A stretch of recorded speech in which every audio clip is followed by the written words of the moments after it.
சங்கர் வந்து இந்தியன் 3க்கு வந்து பட்ஜெட் கேட்டுட்டு இருக்காரு. இருங்கப்பாய் வண்டி இந்த வண்டியே போக மாட்டேங்குது.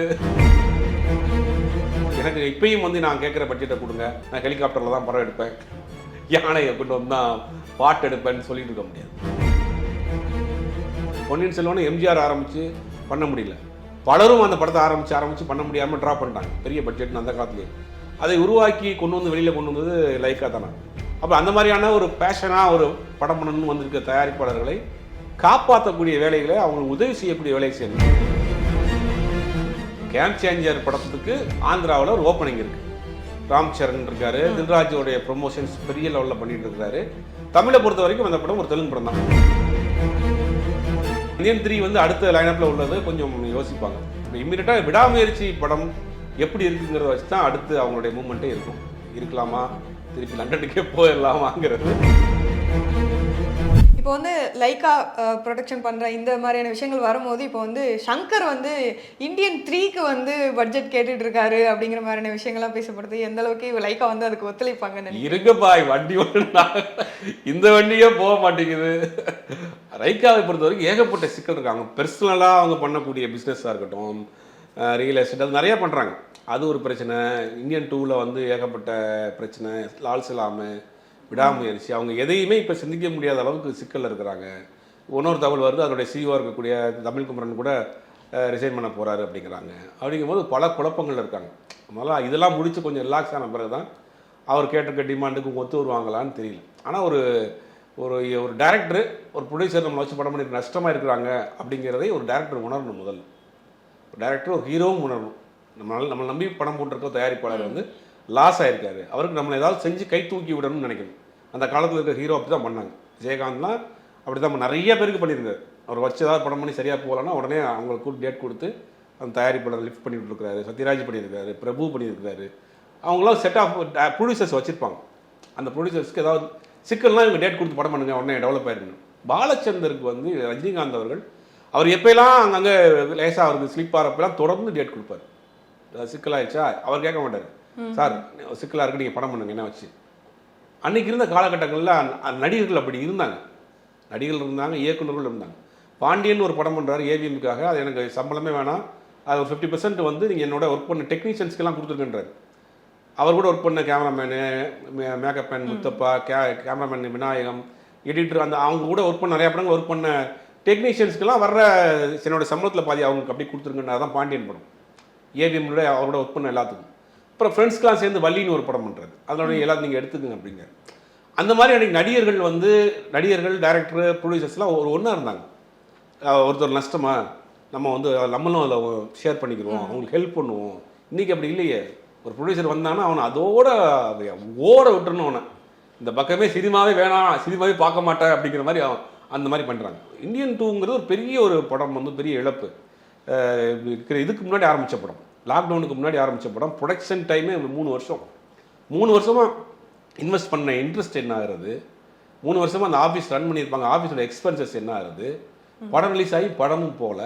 அப்போ 3ஆவதாக ஒரு வெர்ஷன் கொண்டு வர்றோம் அப்படிங்கிறப்ப இதை டைரக்டராக இருக்கிறவர் வந்து கொஞ்சம் வந்து கன்சிடர் பண்ணணும்.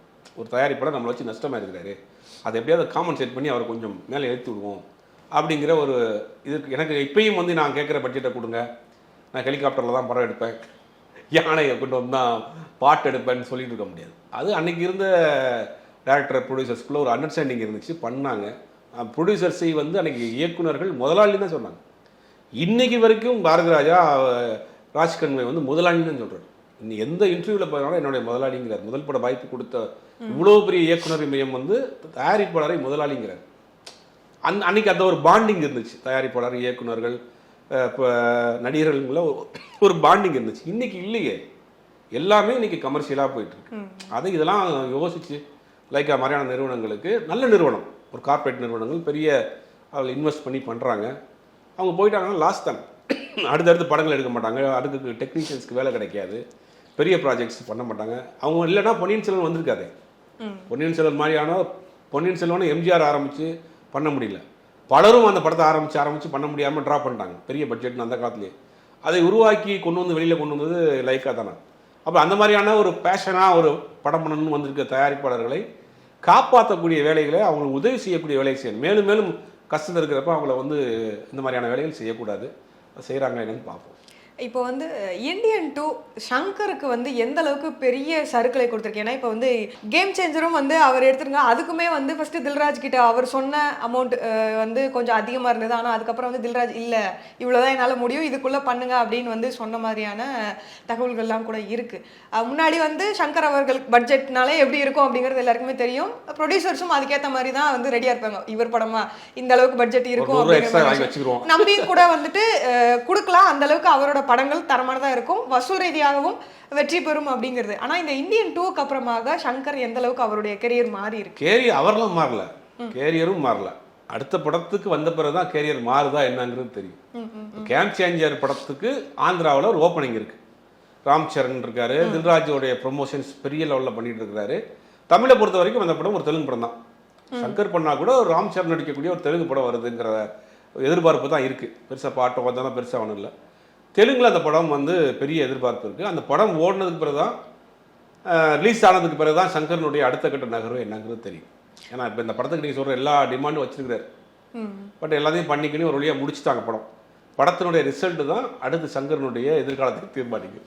ஏன்னா இப்போ வந்து அவங்களுமே வந்து இல்லை இவ்வளோதான் கொடுக்க முடியும் அப்படிங்கிற மாதிரி விஷயங்கள தில்ராஜ் தரப்புன்னு சொல்லியிருப்பாங்க. இந்த பக்கம் வந்து இந்தியன் 3க்கு லைக்கா வந்து என்ன சொல்கிறாங்க அப்படிங்கிறது தெரியல. ஏன்னா இதுக்கப்புறம் லைக்காவுக்கு வந்து ஜேசன் சஞ்சய் அவங்களோட படம் வேற இருக்குது. அப்படிங்கிறப்போ லைக்கா வந்து எந்த அளவுக்கு ஃபினான்ஷியலாக இப்போ வந்து கொஞ்சம் ட்ரபிளாக இருக்காங்க. இல்லை, விடாமுயற்சி ரிலீஸ் ஆயிடுச்சுன்னா கொஞ்சம் ரிலாக்ஸ் ஆயிடுவாங்க.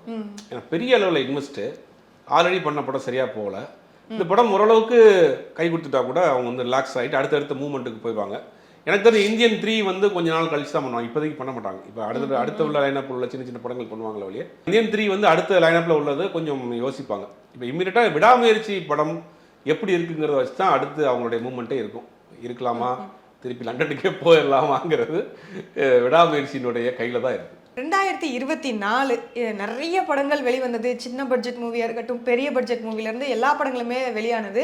2024 தி பெஸ்ட் அப்படின்னு சொல்லலாம். இந்த படங்களை சொல்லலாம் அப்படின்னா உங்களுக்கு நீங்கள் எந்த படங்கள்? என்னன்னா லப்பர் பந்து எந்த எதிர்பார்ப்பையும் வராமல் சின்ன பட்ஜெட்டில் ஒரு மிகப்பெரிய ஒரு லாபத்தை கொடுத்த படம். அது லாபம் மட்டும் கிடையாது, அந்த டேரக்டருக்கு ஒரு லைஃப்.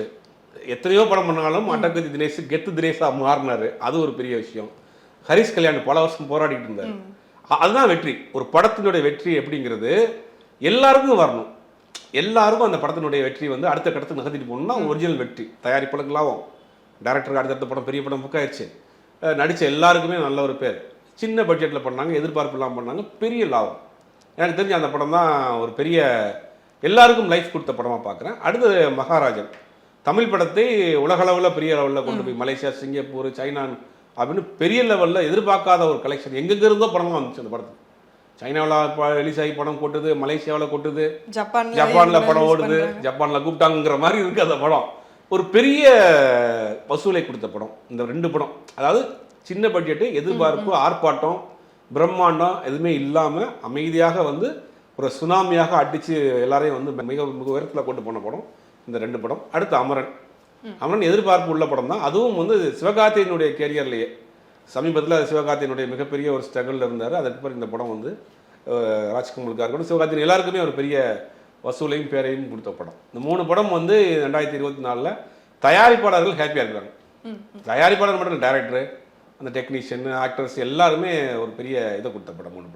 2024 பெரிய பட்ஜெட்ல எடுத்தாங்க, மக்கள்கிட்டையும் வந்து எதிர்பார்ப்பு நிறையா இருந்தது. ஆனால் இப்படி பண்ணிட்டீங்களேப்பா அப்படின்னு நீங்கள் சொல்கிற ஒரு 3 படங்கள் சொல்லுங்கள். வேறனா இந்தியன் தான், இந்தியன் தாத்தா தான். ஆனால் ஆல்ரெடி அந்த படம் ரிலீஸ் வர்றதுக்கு முன்னாடி இருந்தே நிறைய விமர்சனங்கள் இருந்துச்சு. ஒரு 25 வருஷத்துக்கு முன்னாடி எடுத்த படம், ஊழலுக்கு எதிராக எடுத்த படம். நீங்கள் ஊழலை தாண்டி நிறைய விஷயங்கள் இன்னைக்கு பேசப்படக்கூடிய பிரச்சனையாக இருக்குது. அப்படிங்கும் போது அதை எப்படி இன்னைக்கு கனெக்ட் ஆவாங்க? நீங்கள் ஊழலே வந்து வேற மாதிரி ஆன்லைனில் வாங்குறான், பணத்தை கொண்டு போய் கொடுத்து அப்படிலாம் வாங்குறது இல்லை. ஏதாவது நம்பரை கொடுத்து ஜிபே பண்ண சொல்கிறான், இல்லாட்டி அக்கௌண்ட்டில் ட்ரான்ஸ்ஃபர் பண்ண சொல்லுவான். ஊழலே இன்னைக்கு ஹைடெக் ஆகி போச்சு. இது எப்படி கன்வே பண்ண போகிறாங்கன்னு எல்லாருக்கும் ஒரு சந்தேகம் இருந்துச்சு. பட் படம் ரிசல்ட்டும் அந்த மாதிரி ஆயிடுச்சு. அப்போ ஆனால் எதிர்பார்த்து பெரிய அளவில் பாதிப்பான படம் அந்த படம் தான். பாதிப்பான படம், ட்ரோலான படம் அந்த படம் தான். இன்னும் ஒரு சில படங்கள் வந்து ரிலீஸ் ஆகிருக்கும், பெரிய வரவேற்பு திரையரங்கத்தில் இருந்திருக்காங்க. ஆனால் ஓடிடியில் வந்ததுக்கப்புறம் நிறைய எதிர்பார்ப்புகள் இருந்திருக்கும் படத்துக்கு. இந்த படத்தை வந்து தியேட்டரில் மிஸ் பண்ணிட்டோமேன்னு வந்து வருத்தப்பட்டிருப்பாங்க. நீங்கள் அது மாதிரி 2024 ஜமா படம், போகுமிடம் தூரம் வெகு இல்லை, தூரம் இல்லை. ஜமா போகுமிடம் வெறும் தூரம் இல்லை, கோழிப்பண்ணை செல்லத்துறை, இந்த படங்கள்லாம் ஒரு டிஃப்ரெண்ட்டான படங்கள். மெய்யழகனை பொறுத்த வரைக்கும் தியேட்டர்லேயே ஓரளவுக்கு படம் லேட்டாக பிக்கப் ஆச்சு.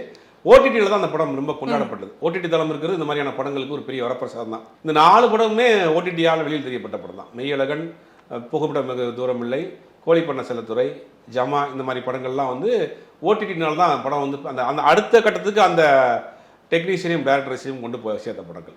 2024 இப்படியாக முடிந்ததுல 2025ல் என்னென்ன மாதிரியான படங்களுக்கெல்லாம் எதிர்பார்ப்பு வைக்கலாம் சார்? ஒரு பெரிய லிஸ்ட் இருக்குது 2025ல். இந்த பக்கம் கூலி, இந்த பக்கம் வந்துட்டு ஜெயிலர் 2, இந்த பக்கம் தக் லைஃபு, ஒரு பெரிய லிஸ்ட் இருக்குது. எல்லாம் எதிர்பார்க்கக்கூடிய படம் தான். குட் பேட் அக்லிக்கு மிகப்பெரிய எதிர்பார்ப்பு இருக்குது. தளபதி 69, ஒரு பெரிய லிஸ்டே இருக்குது. அதனால் 25 வந்து ஒரு சினிமாவுக்கு ஒரு நல்ல ஆண்டாக இருக்கும்னு நினைக்கிறேன். தளபதி 69 சொன்னோடனே அவங்களுமே வந்து நியூ இயருக்கு வந்து அவங்க சைட்ல இருந்து ஒரு அப்டேட் சொல்ற மாதிரியான விஷயங்கள் இருந்தது. கடைசியில் அதுவுமே வந்து தள்ளி போயிருச்சு அப்படிங்கிற மாதிரி விஷயங்கள் சொல்றாங்க. இல்லை, ஒரு போஸ்டர் ஏதோ ஒரு ரிலீஸ் பண்ணுறதாக இருந்தது, அதுவும் தள்ளி போயிருக்கு. ஒருவேளை இன்னைக்கு கூட ரிலீஸ் பண்ணுறதுக்கு வாய்ப்பு இருக்குது. ஆனால் கண்டிப்பாக ஒரு ஏதாவது ஒன்று பண்ணுவாங்க. உங்களுடைய நேரத்தை ஒதுக்கி எங்களுக்காக செலவிட்டமைக்கு நன்றிங்க.